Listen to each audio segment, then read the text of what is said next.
Hi, this is the physical installation video for the STEM Audio Ecosystem table device. So the first step of installing the table device is as simple as just bringing the device into the room and placing it wherever you want it to be.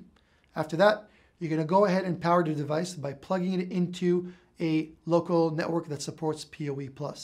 If you do not have a network that supports PoE+, make sure that you plug in this Ethernet connector with a PoE+ injector.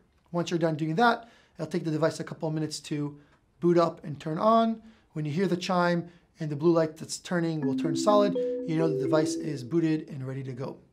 Your final connectivity is going to have to be your USB. Now, you only have to do this if this is a standalone device.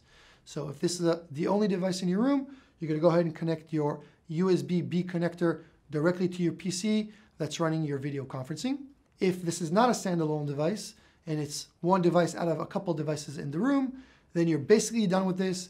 You just got to make sure you're going to go ahead and install a hub and then refer to the hub installation video to talk about how you're going to connect that to your video conferencing. So that's all it is, all it takes. Thank you for watching.